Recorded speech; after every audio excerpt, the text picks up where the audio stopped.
So, good afternoon, guys. My name's Stuart, KB1HQS, and if I guess we've all met each other, but if we could just go around and just say who we are, call sign, and what kind of experience you have, how long you've been doing amateur radio. So, I'm Pavle, KT3TT. Very new. I got licensed in January and then upgraded in March. I do mainly low power HF, like 20 watts, from my balcony. On the balcony, it's a vertical dipole because I'm on the top floor. I can hang stuff down the side of the building, so I'm lucky. So, but little experience, but having a lot of fun. Excellent, welcome. Thank you. My name's Patrick, call sign AC3K. I've been licensed for 4 years. I'm an extra class operator now, and most of my operating takes place outdoors now, and what I'm most interested in and spending most of my time doing now is CW, although it's tough for me to learn, but I'm doing my best, so, and I find it fascinating, so that's what I'm doing. I'm Paul, KM4LLF. Been licensed for about 2 years, have the extra class now. Mostly operate from home these days, do a lot of digital modes. Hi, my name is Tony, KC3JFE. General, just got licensed in March. Still haven't gotten around to operating HF yet, but setting up for my extra at this time and hoping to get it on HF soon. Oh, you'll get on HF here in about 20 minutes, so no problem. I'm Julia. I don't have a call sign. I don't know anything about this yet, so hello. Excellent. Well, welcome everyone. Like I said, I'm Stuart, KB1HQS, and this is going to be a really short presentation on portable radios as well as parks on the air. Is kind of what we're doing today. Has anybody operated parks on, or activated parks on the air or chased? Either way. Excellent. Yeah. National parks. A couple of you guys probably done. Yeah, I've done a few though with Jeff there, the president of the clubs. So this is KB4FA recording. Behind the camera. KB4FA recording for the club there for everybody else. Kilo Victor 4, Foxtrot for. Awesome. So this is 3 parts. Basically, just kind of a little bit about parks on the air, and then about the equipment, and then finally, kind of how I do an activation, which you can apply to parks on the air, summits on the air, whatever activations you're looking to do. Obviously, you don't have to activate. You can always be a chaser as well. So the activators are the ones that go out and do the activity, like in a park, for example, for parks on the air. And then the chasers are the people that are at home usually, or sometimes in their car or elsewhere that are contacting the activators, hence chasing.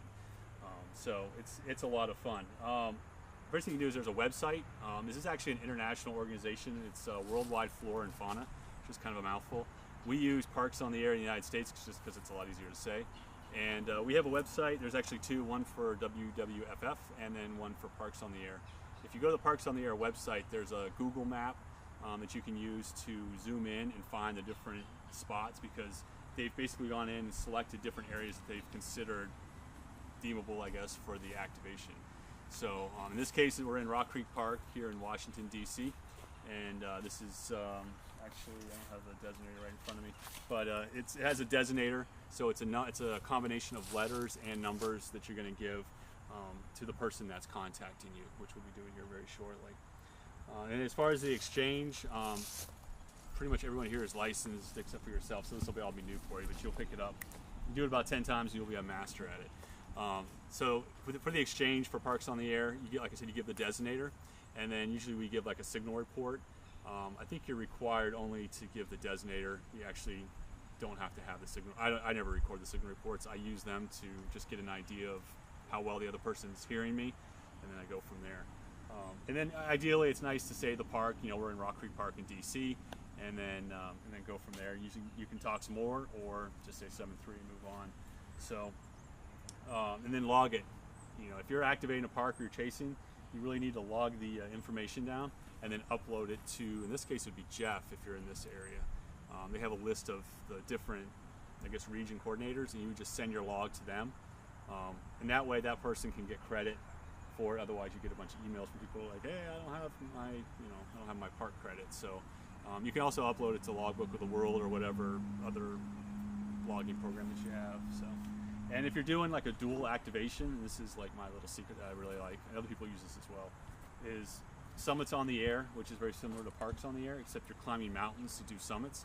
And what I do is I'll go and I'll do a Summits on the Air that's also Parks on the Air. So that way I can advertise in both the Summits on the Air Facebook pages as well as Parks on the Air.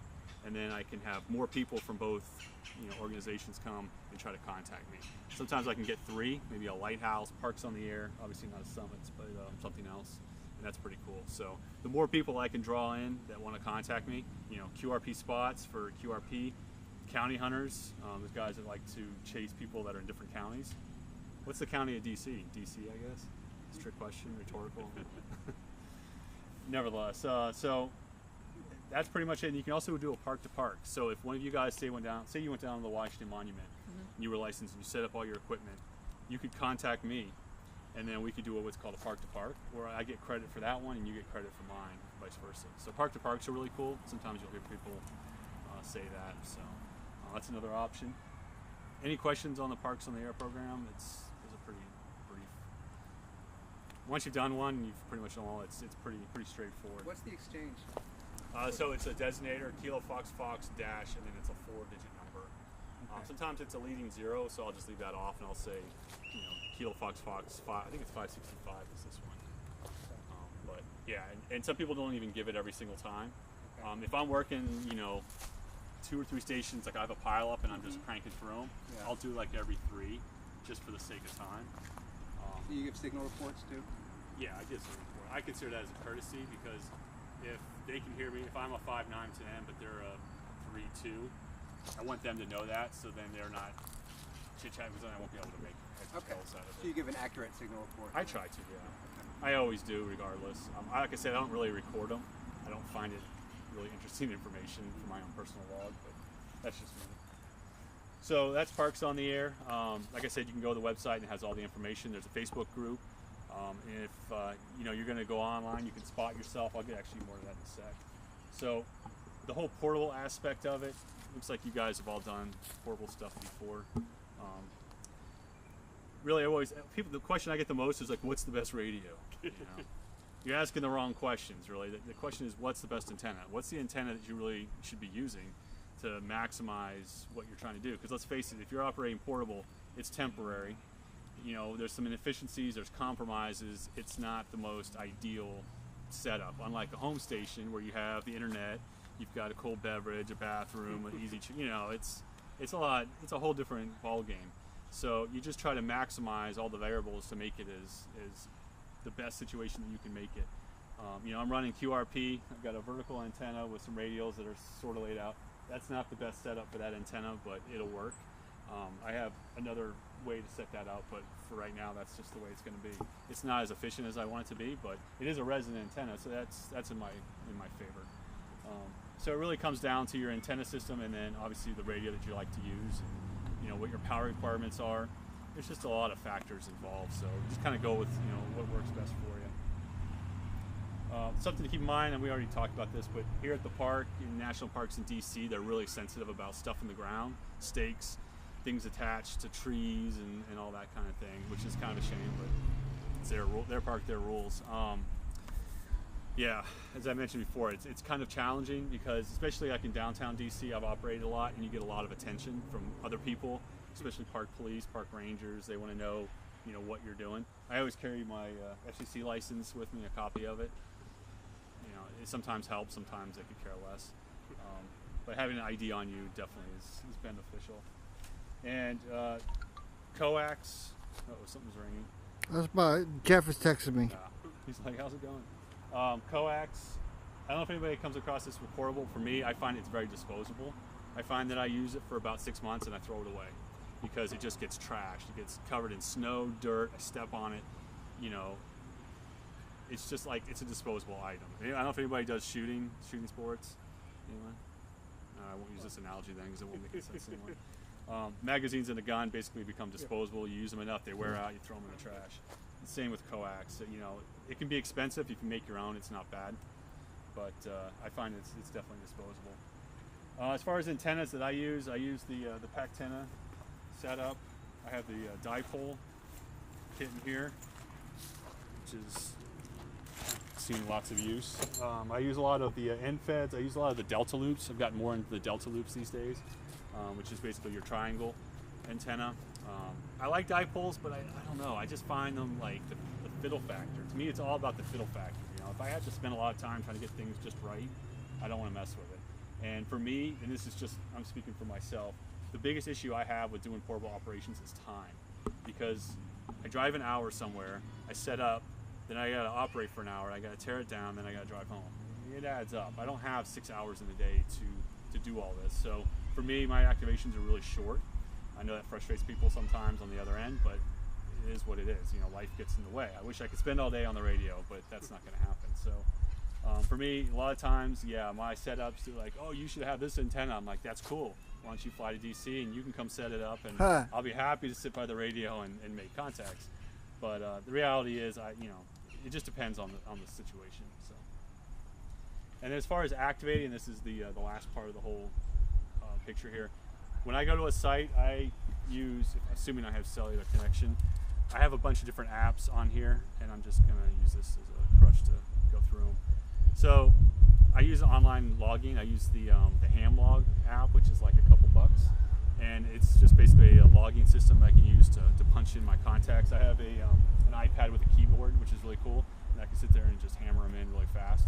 I have a laptop, but I don't use it as much because it's power hungry and a pain in the butt. An app you guys might want to check out is Hamalert, Hamalert, and it's I think it's a couple bucks. It's pretty cheap. But the cool thing about it is you can set filters on it. So like, for example, I'll filter in my call sign. So I'm at a site, and let's say I'm calling and I have it up and I'm watching it, and all of a sudden, as soon as my call gets spotted by somebody, spotting system, for those who aren't familiar, is like an online system where let's say, Tony hears me on the radio, or he talks to me and he's like, hey, I'm gonna put his call sign in this particular website so that everybody else can go to that website to see, who's on the air, kind of. And then that way, he can go find me on that frequency. So he spots me, and it's going to come up on Hamalert and say, hey, KB1HQS, you just got spotted. Cool. Now I know that everyone that might be looking for me, or maybe not looking for me, knows I'm on, and then they'll try to contact me. So it's just kind of like a verification for me that I know that I'm being spotted. Let's see what else. Parks on the Air has their own app. It's kind of a quasi app. It's actually a website that you can go to, and it's linked to the clusters. So if you spot on DX Summit, for example, it will go to the clusters. So it's kind of handy if you're looking for parks to chase. And that's primarily it. That's pretty much what I get started with. And I do spot myself at least once. I don't spot a bunch because I think it takes away from it. But I'll spot myself when I first get started, and I'll go on the Facebook page to the group. I'll do it on my own personal page, and I'll do the Facebook group page as well. Because social media is awesome, and especially a lot of the guys are on the group page, so they'll see it. And don't just post, you can do what you want, but for me, I will take a picture of something. It doesn't matter what. Me with my dog, me in the radio, a picture of an antenna setup, whatever. But you take a picture of it, and then I'll put the information, CQ, POTA, Parks on the Air, my call sign, location, frequency, and then that picture. Because if you have a picture, people are going to look at it. You just put text, they sometimes, it's Facebook, let's face it, we just keep scrolling. So that's what I do. So, and then if QRP, if I'm running low power, which is QRP, I'll spot on QRP spots. I'll spot on county hunters. If I'm in a county, why not, right? Come find me. Those guys love to collect county. They're hardcore. So that's pretty much how I do my activations, more or less. Sometimes it differs, depends on where I am. If I have cell coverage, it's a big factor. If I don't, I'll use that DeLorme reach I was talking about, because I can send a text or an email using that through the Iridium satellites down to whatever their ground station, and then into the internet.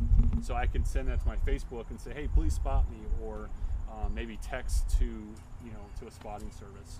So another way of going about it. I'm sure some people would say it was unorthodox, but I'm orthodox. What can I say? I don't follow the rules always. So, any questions? It's a pretty brief. Sure. Yeah, I got one. What was all that again? Yeah. You got it on film. That's a one-shot deal.